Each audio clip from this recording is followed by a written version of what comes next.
Hello, let's read out a question first that the product 2 by 1 into 2 by 3 into 4 by 3 into 4 by 5 into 6 by 5, it is up to that 2n minus of 2 by 2n minus 3, 2n minus 2 by 2n minus of 1, 2n divided by 2n minus of 1 is finite when n is infinite. So यहाँ पर ना हमें कुछ digits का, ठीक है ना, कुछ फ्रैक्शंस का प्रोडक्ट दे रखा है, उसकी एक सीरीज बना करके। अब बोल रहा है यदि n इनफाइनाइट हो जाए तो उस टाइम पर हम बताना है कि इनका जो प्रोडक्ट होगा वो फाइनाइट होगा। तो चलिए देखते हैं हम इसको सॉल्यूशन से। But before of it let's talk about the key concept which we are going to use here for this question. तो देखिए यहाँ पर हम कन्वर्जन एंड डाइवर्जन का कॉन्सेप्ट यूज करने वाले हैं। So according to the concept of convergent we know that series कब कन्वर्जेंट होती है, जब जो भी वैल्यू है, ठीक है ना, सीरीज का सम बोलिए या फिर उसकी एक्स की जो वैल्यू है वो लेस देन टू क्या हो, 1 हो, ठीक है ना, यानी कि लिमिट एग्जिस्ट करेगा और सीरीज कैसी रहेंगी, फाइनाइट रहेंगी। यहाँ पर देखिए सीरीज कैसी रहेंगी, फाइनाइट रहेंगी, तभी क्या होता है, कन्वर्जेंट होता है। बट वहीं पर यदि मैं डाइवर्जेंट के लिए बात कर लूँ, सो डाइवर्जेंट सीरीज कब होंगी, जब गिवन सीरीज कैसी हो जाए, इनफाइनाइट हो जाए, ठीक है, लिमिट नॉट एग्जिस्ट और x का वैल्यू ग्रेटर दैन टू 1 हो, ठीक है। सो इन कॉन्सेप्ट्स का हम यहाँ पर यूज लगेगा, सो बस इसीलिए हमने यहाँ पर डिराइव किया है। तो चलिए देखते हैं अब हम यहाँ से। सबसे पहले मैं सीरीज को लिख देता हूँ कि 2 बाय 1 इंटू 2 बाय 3 इस तरीके से प्रोडक्ट दे रखे हैं, into 4 by 3 into 4 by 5 into 6 by 5 up to that S क्या दे रखा है, 2n माइनस का 2 यानी कि एक इवन टर्म आएंगी, डिवाइड बाय 2n माइनस का 3 यानी कि ऑड टर्म आएंगी, मल्टीप्लाई बाय 2n माइनस का 2 again even term, divided by 2n minus का 1 यानी कि अगेन ऑड टर्म आएंगी, फिर 2n एक even term divided by 2n minus का 1 यानी कि ऑड टर्म। सो इससे आपको समझ में आ रहा है कि डिनोमिनेटर में जो भी चल रही है सीरीज, ठीक है, वो बेसिकली एक ऑड टर्म चल रही है। सो वहीं पर न्यूमरेटर टर्म में एक इवन टर्म का सीरीज हमें यहाँ पर देखने को मिल रहा है। अब बस इन्हीं का फ्रैक्शंस हमें क्या करना है, फाइंड आउट करना है। तो सिंपली अब हम क्या करते हैं, जो प्रोडक्ट है, the product suppose consist of 2n minus 1 factor. हम यहाँ पर सपोज कर लेते हैं कि let suppose the product p, ठीक है ना, जो प्रोडक्ट p है, suppose consist of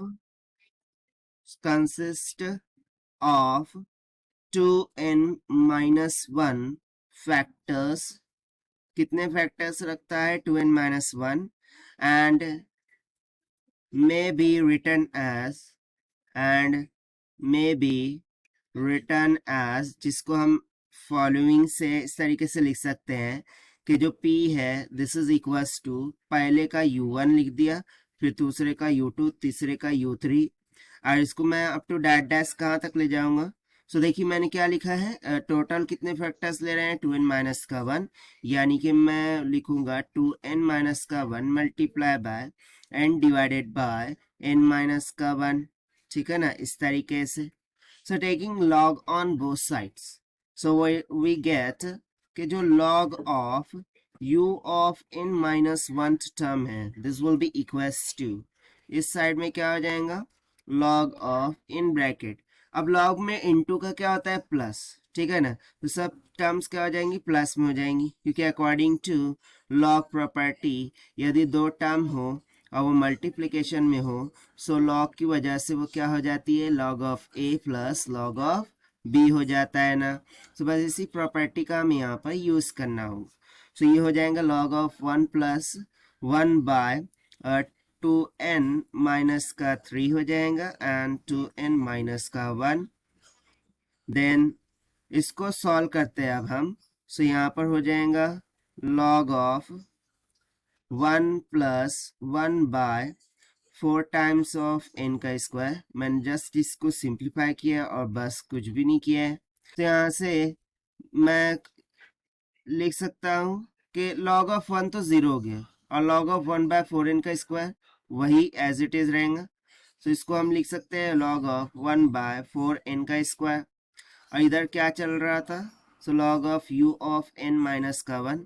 so log अब हटा देंगे, ठीक है, क्योंकि हमारा काम हो चुका है।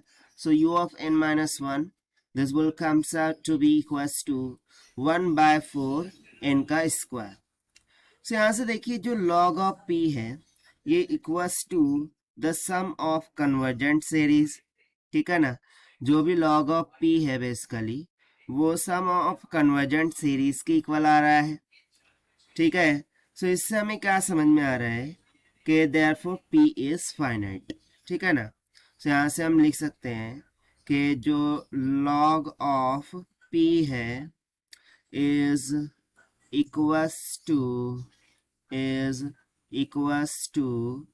द सम ऑफ a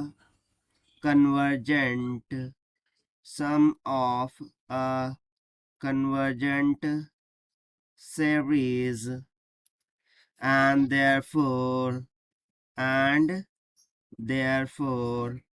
इसीलिए जो p है वो फाइनाइट है। therefore p is a finite, p कैसा हो गया, फाइनाइट। यदि p फाइनाइट हो गया, राइट, p कैसा हो गया, फाइनाइट हो गया। सो p फाइनाइट मीन्स टू से कि इन यहाँ पर ये जो गिवन सीरीज है वो फाइनाइट हो गई। सो देखिए हमें यही तो प्रूव करके बताना था कि जो given product of the series है, ठीक है ना, जो प्रोडक्ट हमें यहाँ पर दे रखा है सीरीज के फॉर्म में वो कैसा आना चाहिए, फाइनाइट आना चाहिए। अब वहीं यहाँ पर हमने प्रूव कर दिया है by using the concept of convergent and divergent. So this is the required solution. I hope you understood well. Best of luck. Thank you.